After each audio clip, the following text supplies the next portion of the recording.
Hi guys. So for the pillow talk, I'm no longer going to be doing it in the bedroom. It made sense in my head, but visually it's just not coming together the way that I envisioned. So I thought that this would be a better setting, and I also think that the sound will be better, the lighting will be better, yada yada yada. So I still have a pillow, if that helps. I'm going to use this cushion, so it'll still be pillow talk. But so for today's pillow talk, I wanted to talk about the importance of independence in a relationship or before getting into a relationship.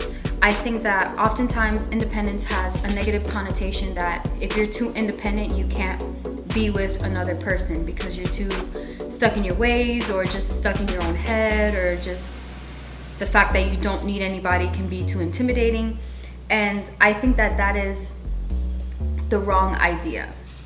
Being independent puts you in the space and the frame of mind to really know yourself, know what you want, know what you stand for, and know what you're looking for in a partner. You cannot, I've heard the saying and it really sticks with me, you can't feed or you can't pour from an empty cup, you know? So if you're not completely who you need to be or who you're happy with and you don't really know who that is, how can you bring somebody else into the equation and know where they fit? So that's something that I have had to find out just through personal experiences. Just the more I know about myself and the more secure I am within myself, the happier I am and the more successful the situations that I find myself in are. It seems like you can focus more, you know, and the little things that you might nitpick at, it's just different. It's more like you know what you want and you know what you don't want. You know what sort of things in relationships are deal breakers and which are just like annoyances. You know when you're with somebody because they really make you happy and encourage you and inspire you, and when you're with somebody because you're lonely and you're just trying to pass time. So to me, I like to take the steps when I am by myself to just fall back in love with myself before I try to, think about getting into a relationship with someone else. And I think that it's very, very, very important. And I just think about the person that I was before, and not to say that I was ever like, I don't know what the opposite of what I am now is, but it was just, I just wasn't settled, so it's kind of like when I'm single, I'm unhappy because I'm looking at the people who are in relationships and oh, they look so cute, oh, that's so sweet. And when I'm in a relationship, you kind of miss like the time that you had to yourself because you're just not enjoying either one, and there were times like there were certain outfits or stuff that I would buy and I would be like, this is the perfect date night outfit, and I would be single and then I would buy the outfit and it would just be sitting there waiting for the perfect date night. And now that I look back on it, like that was stupid. Like I buy outfits now because I love them and I'm gonna wear them. And if I have to take myself to lunch, or if I have to do a brunch with my girls, or if I'm going to an event by myself, I'm gonna go and I'm going to look good and I'm gonna be happy. I think it's interesting when we hear stories about people who fall in love that they always fall in love when they're not looking, and I don't think it's necessarily that mindset that you shut off and you're like, okay, well, I'm not gonna date right now. I think they're not looking because they're in that space, in that frame of mind where they have fallen back in love with themselves, and so the relationship is not a defining moment, so they're able to put themselves in positions that are true to who they are and who they want to be, and the right person will be in those right spaces, so you can't expect to find happiness somewhere where you don't belong. So I think that when you are just in love with who you're becoming and you're just focused on that and you're putting yourself in the right spaces, it's easier to find someone that really clicks and really speaks to your soul, as opposed to someone who will end up just being something that you did to pass time and you might not have noticed it at first. You know, you might have thought you were doing it for all the right reasons, and then you realize that it might not have been all that you thought it was, you know, or all that your mind was telling you or your heart was telling you or whatever you're driven by. I dedicated a whole section of my book to independence, and I labeled it as a pro, because to me, you have to have that sense of independence is what makes us ready for the next step, you know? So the book starts and it's talking about the past, and when you're focused on the past, you're not ready to move on. You know, you're still too scared about what happened, or you're still missing someone, and it's not fair to bring anyone into your space at that time. But once you get to that point of independence and you start falling in love with yourself again, you become more whole and more able to bring somebody into your space. So in the intro I said, love is marked by the merging of two hearts into one. We lose the me's in lieu of we. We become less selfish. Our happiness becomes intertwined with the person of our love, but it takes some time to become that open. The holding on of our independence is the way of gearing ourselves for what is to come. Whatever we lose, whatever we gain, we'll always have ourselves. And that was something that was very important for me to learn, because I was always obsessed with this idea of like the perfect love story. And then I realized that I was my perfect love story. Not to sound, oh my God, I don't need anybody. It's not even in that sense. It's just people are gonna come and go until you actually find your forever. And you're gonna encounter many bumps along the road that you might have thought was forever. But the one person that is there from day one and will be there forever with whoever you meet is yourself. So the way you speak to yourself, the way you nurture your relationship with yourself, the way you were destined to be, to me, that is number one, you know? And when I changed my mindset, and my mindset wasn't so much of how amazing would it be if right now when I went to Publix, the guy of my dreams was on Ep.4 while I'm picking up something from Ep.4, and we lock eyes, and it's just, no. Once my mindset was just this, I'm Reina, and Reina has these skills and these talents, and she can do this for herself and for the world. It was a whole different ball game, and it was a whole different approach to life, and I was happier for longer periods of times. Like honestly, as I got older, it got hard to remember like crying, you know? When I was younger, I was crying all the time. Like I was happy, I was sad. Sometimes I went to bed happy, sometimes I went to bed sad, sometimes I was nervous, sometimes I was heartbroken, sometimes I was whatever, you know, insecure, whatever the feelings were.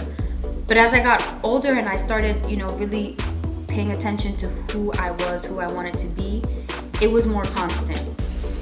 I could count on one hand the number of times I cried in the past, you know, 5-6 years, because my happiness wasn't connected to anybody but me. So I had complete and total control over how I make myself happy and how I allow others to talk to me and approach me and deal with me, so that I'm not feeling helpless like, oh, why does the world suck? Or why is the economy unfair? Or why are guys such jerks? Or, you know, it was up to me. You know, it's up to me to make money or to make a salary that'll make me happy. It's up to me to not allow guys that I would consider jerks into my space. You know, it was up to me to have those standards for myself, so that I wasn't up and down, up and down, up and down, happy, sad, you know, today I'm good, tomorrow I'm not, type thing. So I wanted to share, I'll share a few. I mean, it's a short section, maybe I'll just share all, but I have a poem in here called I'm the Rose, and it says, sometimes I forget who I am. I'm the rose, the water, the sun, the dirt. I sustain myself. I feed myself. I grow the petals that keep me warm. My own blood runs hot and red. So I don't care if my thorns prick you, if I intimidate you. You may wish I were like a sunflower, optimistic and ignorant, but I'm the rose. And that's something interesting to me, because we love roses are like the most, they're the symbol of love, but they're not forgiving like a sunflower. They're not just, you can't just pick them, and like there's thorns. Like you have to be careful. You have to care for them a certain way. I mean, all plants you have to care for them a certain way, but roses aren't nice plants. They're not like a sunflower or a tulip. Like a rose is hardcore, and it's just, I feel like I always shrunk to not intimidate people that would come into my path. Not that they asked me to, but just me personally, I didn't want to be too much. I didn't want to be too strong, too independent, too talented. I didn't want to be too anything. I just wanted to kind of like flow and just not intimidate the person that I was interested in. And then I started to learn that it wasn't worth it, because I would spend time with this person, whether it was a week or a month or however long, the relationship lasted, where I wasn't being true to myself, and then it would end and I would just have this like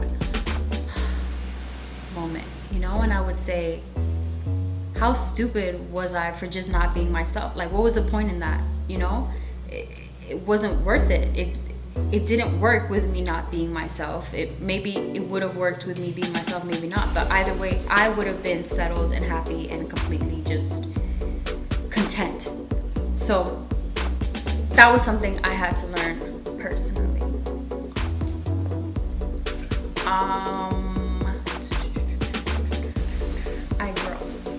I grow constantly, either with or without you. Together we can reach new heights. We can become all we were meant to be. Or you can give in to fear, leave.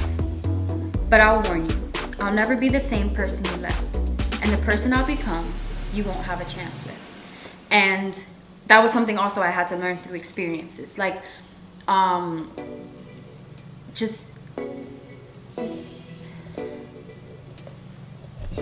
had to learn the fact that I was on a constant journey and path up. So it was very hard for me to like, forgiving is very easy, being understanding is very easy, but I love until it exhausts me, and I do everything with the same level of commitment. So I commit to my art, and I commit to my writing and my photography and my job and my dog and my family and God. I commit to them all 100%. It's not in the sense of God, family, school, work, you. It's kind of like everything is at the same level. So I'm gonna make sure that I can put everyone first and myself, and that's what makes me happy. So when a relationship would end, I would be content because it was like I put my all in already, and I was kind of, I wouldn't say excited. Obviously you don't think that when a relationship ends, you're not like, oh great, I can be me again. It's kind of like over time, as you start going back into your own solo routines, you realize all of the things that you were missing, you're missing out on, in the sense of focusing just on me and just the space that I had to just expand. Stop it. And it's like, if I was, not that if I was too much for you, but we weren't working when I was at this level. Now we've separated, and I stepped it up, so it's kind of like we still don't fit, we were here and we were at a disconnect. Now I'm here.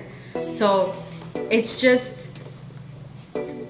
was just one of those things that I came to realize about myself, that it was kind of like, if I meet someone, if it's kind of like, get on the train and don't get left behind, because if you get left behind, like, we don't back up, like we're not reversing, and it's not in the sense of you can't like not go back to the past, but it's not in the sense of that, but it's just, it can't happen in that way. It can't happen in the sense of, oh, let's rekindle something. I'm gonna continue going that way, you continue going that way. Maybe at some point, many years from now, we connect as two different people that are now at the same page, but it's not gonna be like, okay, this relationship ended, I bumped it up, but you miss me, so let's try. And that's just not how it works. But so yeah.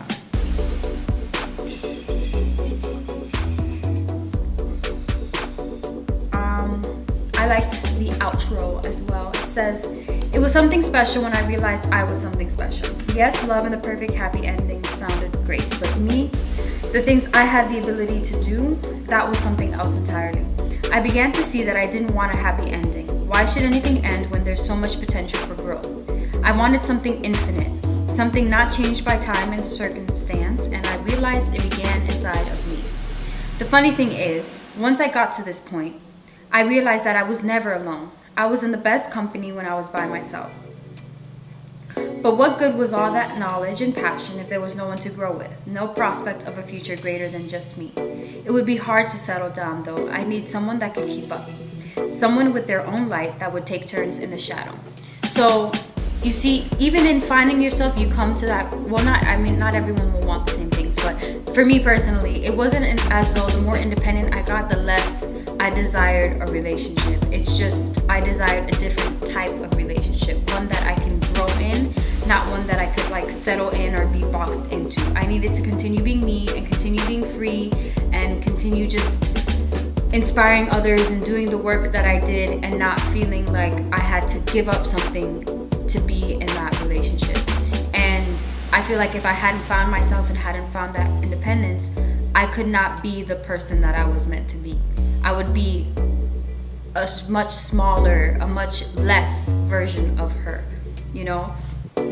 And I don't know, I can't say from experience, I don't know how successful a relationship can be when you are not yourself. Because I feel like it takes two wholes. You know, it's not, you can't come to something broken and with a broken person, it becomes its own hassle. And I think that love is beautiful, but it is a challenge on its own, you know, without bringing in your own issues, you know, your own identity issues and your own confusion.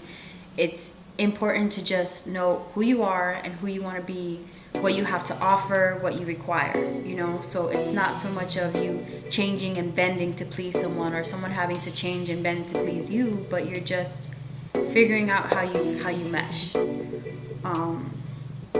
But that's my take on independence. I would love feedback. I'll post the link for my book below and the link to the actual blog below. I was gonna reread the blog before I did this, but I didn't. So I'm not even sure if I touched on the same thing. So I think it's probably